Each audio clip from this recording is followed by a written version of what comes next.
And we want to ask those rich and powerful people to know that getting property is a difficult thing. They may demean these small people because their property is nothing to them. But it's a hard-won sweat. They should respect the property of the ordinary Kenyans. So as you plan your demonstration tomorrow, as you plan to destroy property, know that the government will protect life and property tomorrow in Nairobi and in other towns. Property has been destroyed. Juzi ameenda Kibra, ameincite watu wamechoma msikiti. Ameincite watu wamechoma kanisa. Wherever he has been, he has left a tale of destruction of property. Kenya is a country of the rule of law, and we have a constitution. Huyu jamaa ya maandamano amezoea to force his way into government through violence. In 1982, he masterminded a military coup against the government of President Daniel Arap Moi. Many Kenyans died and property was destroyed. He wanted to come to power through the back door. It was not possible. In 1997, when he stood for presidency, he was number 4. He lost. He brought chaos and violence, and President Daniel Arap Moi brought him to government and made him Minister for Energy. You know what happened? Akakuja kwa serikali ya Moi, akaisabaratisha. In the year 2007, Mwai Kibaki, our beloved president, defeated him hands down. He brought chaos. Many Kenyans died. Property was destroyed. And Kibaki brought him into government through nusu mkate. You know what he did to Mwai Kibaki. In the year 2017, again, President Uhuru Kenyatta defeated him again. He brought chaos.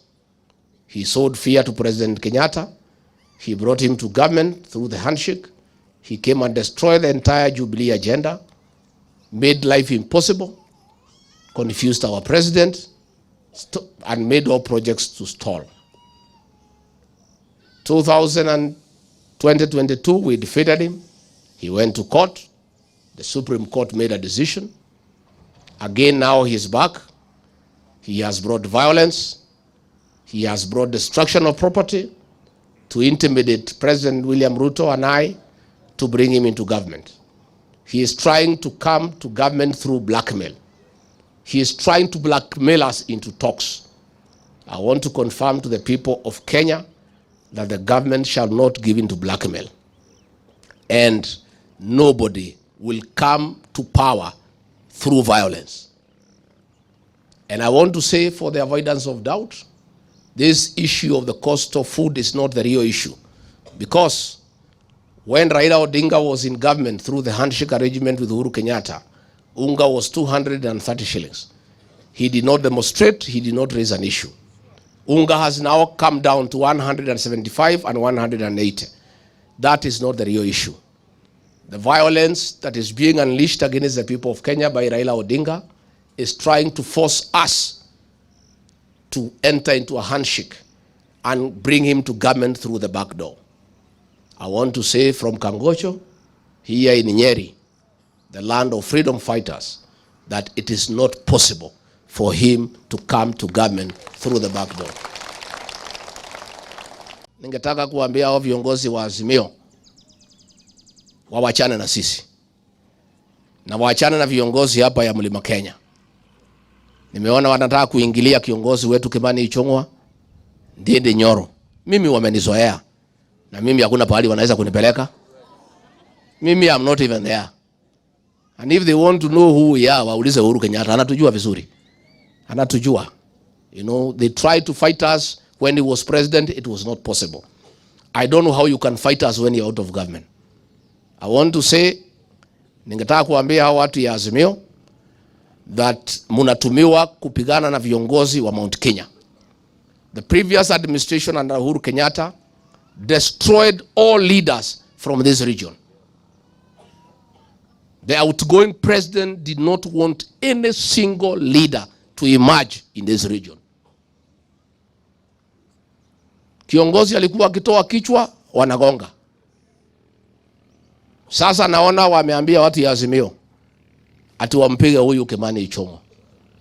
Kimani Ichung'wa is a leader in this region who is respected, who has a good brain and focus, and who has a future for this region. And vile walishindwa kutupiga saa hiyo, Mungu akatusaidia tukakuja juu.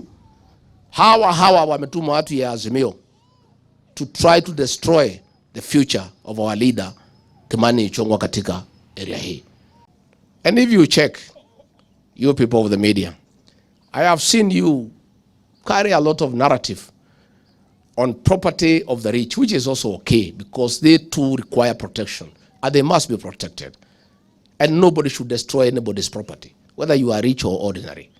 But I also want you to take time to tell us the story of the church that was burned in Kibra.